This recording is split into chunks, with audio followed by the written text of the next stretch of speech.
FA 시장이 사실상 막바지에 접어들었습니다. 대부분의 선수들이 이미 새 유니폼을 정했고 각 구단의 스프링 캠프 명단도 하나둘 공개되고 있습니다. 그런데 아직도 행선지가 정해지지 않은 선수가 단 한 명 있습니다. KBO 통산 최다 안타 기록을 보유한 타자 손아섭입니다. 자유계약 시장이 거의 마무리 단계에 들어갔음에도 손아섭의 이름은 어디에서도 들리지 않고 있습니다. 원소속 구단이었던 한화 이글스의 스프링 캠프 명단에도 포함되지 않았고 다른 구단들의 움직임 역시 감지되지 않고 있습니다. 이제 이 상황은 추측이나 분위기의 문제가 아니라 명확한 사실로 확인됐습니다. 한화 선수단은 1월 23일 아침 호주 멜버른으로 출국했습니다. 이후 일본 오키나와로 이어지는 약 40여 일간의 본격적인 시즌 준비 일정이 시작됐습니다. 하지만 그 출발선에 손아섭의 이름은 끝내 없었습니다. FA 신분이기 때문에 형식적으로는 한화 소속 선수가 아니지만 원소속 구단이 한화였기에 손아섭과 한화의 협상 관계는 스토브리그 내내 주목을 받아왔습니다. 그러나 기사에 따르면 이 기간 동안 의미 있는 협상은 사실상 전무했습니다. 타팀 이적 역시 진전이 없었고 손아섭은 현재 무소속 선수 신분으로 개인 훈련을 이어가고 있는 상황입니다. C등급 FA임에도 불구하고 아직까지 구체적인 조건 제한조차 없다는 점에서 현재 상황은 단순한 협상 지연으로 보기 어렵습니다. 캠프 명단 제외가 의미하는 것. 스프링 캠프 명단에서 빠졌다는 사실은 단순히 계약이 끝나지 않았다는 의미를 넘어섭니다. 캠프 명단은 해당 시즌 팀 구상의 출발선이자 어떤 선수를 중심에 두고 시즌을 운영할 것인지 보여주는 지표이기 때문입니다. 손아섭의 이름이 빠졌다는 것은 현재 시점에서 최소한 우선순위 자원으로 분류되지 않았다는 신호로 해석될 수 있습니다. 이 부분에서 하나 더 짚어볼 대목이 있습니다. 과거 KBO에는 FA 계약 마감 시한이 존재했습니다. 1월 15일까지 계약하지 못하면 해당 시즌에 등록할 수 없다는 규정이 있었습니다. 하지만 이 제도는 2013년 이후 폐지됐습니다. 형식적으로는 FA 계약의 마감일이 사라진 셈입니다. 그럼에도 불구하고 프로야구의 현실은 다릅니다. 선수도 구단도 1년 단위 스케줄을 기준으로 움직이는 구조이기 때문에 정서적인 마감 시한은 여전히 존재합니다. 정규 시즌 개막 전 그리고 그보다 앞선 스프링 캠프 출발 시점은 리그 내부에서 사실상의 1차 데드라인으로 인식됩니다.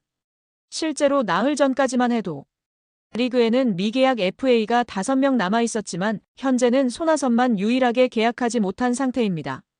손아섭은 설명이 필요한 선수가 아닙니다.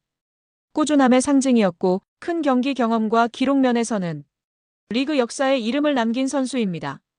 2007년 데뷔 이후 20년 가까운 커리어 동안 통산 2618안타를 기록했고 통산 타율 3할 1푼9리로 역대 5위, 통산 득점 1400개로 역대 2위에 올라 있습니다. 앞선 두 차례 FA 계약에서 총액 150억 원이 넘는 대형 계약을 체결했던 리그를 대표하는 타자였습니다. 기사에서도 지적했듯 이 정도의 성적과 커리어를 가진 선수가 FA 미계약 신분으로 남아있는 사례는 KBO 역사상 전례를 찾기 어렵습니다. 하지만 FA 시장은 과거의 공헌이 아니라 지금 이 선수를 어떻게 써야 하는가를 먼저 묻는 공간입니다. 여기서 손아섭의 현실적인 제약들이 하나씩 드러납니다. 포지션, 팀 구조, 그리고 쓰임새의 문제. 가장 먼저 언급되는 부분은 포지션입니다. 이제 손아섭을 풀타임 외야수로 계산하기는 어렵습니다. 최근 몇 시즌 동안 수비 이닝은 꾸준히 줄어들었고 2025 시즌 역시 지명타자 비중이 크게 늘었습니다. 구단 입장에서는 수비 부담이 있는 베테랑 자원으로 분류될 수밖에 없는 구조입니다. 여기에 팀 상황까지 겹칩니다. 한화는 이미 지명타자 자원이 포화 상태에 가깝습니다. 중심 타선 역시 고정돼 있는 상황에서 손아섭이 차지할 수 있는 역할은 자연스럽게 제한될 수밖에 없습니다. 이 구조는 단순히 한 팀의 문제가 아니라 현재 리그 전반의 흐름과도 맞닿아 있습니다. 장타력 감소와 가성비라는 현실적인 벽. 손아섭의 강점은 정확성이었습니다. 하지만 FA 시장에서는 정확성만으로 계약을 설명하기 어려운 시대가 됐습니다. 최근 시즌에서 홈런 수는 한 자릿수에 그쳤고 장타율 역시 하락세를 보였습니다. 확실한 한 방을 기대하는 구단들에게는 고민이 될 수밖에 없는 지점입니다. 주력과 수비 범위 역시 과거와 동일하다고 보기는 어렵습니다. 결국 손아섭은 못하는 선수가 아니라 특정 상황에서만 활용 가능한 선수로 분류되고 있는 셈입니다. 여기에 계약 구조가 더해집니다. C등급 FA라 보상 선수 부담은 없지만 보상금 7억 5천만 원과 현실적인 연봉까지 고려하면 구단 입장에서는 쉽게 결정하기 어려운 카드가 됩니다. 그래서 손아섭의 이름 앞에는 가성비라는 단어가 따라붙기 시작했고 그 계산에서 애매한 위치에 서게 됐습니다. FA 미계약자는 과거에도 존재했습니다. 계약 마감 시한이 있던 시절에는 노장진, 차명주, 이도형 등이 끝내 계약하지 못하고 은퇴했습니다. 이도형의 경우 이후 법적 투쟁을 통해 FA 제도 개선의 계기를 만들기도 했습니다. 계약 마감 시한이 폐지된 이후에도 이른바 FA 미아는 사라지지 않았습니다. 노경은은 미계약 상태로 1년을 보낸 뒤 다시 계약하며 리그 최고의 베테랑 불펜으로 재기했습니다.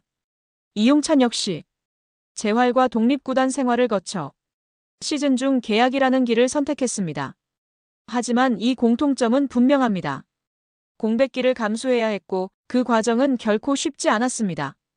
그래서 기사에서도 언급됐듯 공백기를 최소화하기 위한 현실적인 방법은 사인 앤 트레이드였습니다. 그러나 손아섭 역시 이 시나리오를 찾지 못한 채 시간이 흘러가고 있습니다. 남아있는 선택지는 세 갈래입니다. 이제 손아섭 앞에 놓인 길은 점점 분명해지고 있습니다. 첫째, 사인 앤 트레이드를 통한 이적. 둘째, 일정 기간 FA 미아 생활 이후 재기. 셋째, 은퇴. 극적으로 어느 팀과 FA 계약이 성사되지 않는다면 이 세 갈래 외에 다른 선택지는 거의 없습니다. 지금 이 상황은 단순히 한 선수의 계약 문제를 넘어 FA 역사의 하나의 장면으로 남을 가능성이 큽니다. 역대급 커리어를 가진 타자가 시장 논리 앞에서 이렇게 조용히 남겨진 사례이기 때문입니다. 손아섭의 선택은 단순히 한 선수의 거취 문제가 아닙니다. 지금 KBO FA 시장이 베테랑을 어떻게 대하고 있는지 그 냉정한 현실을 그대로 보여주는 장면이기도 합니다.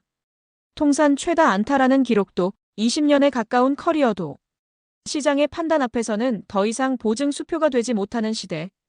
손아섭은 지금 선수로서 마지막 선택지 앞에 서 있습니다. 여러분은 이 상황을 어떻게 보시나요?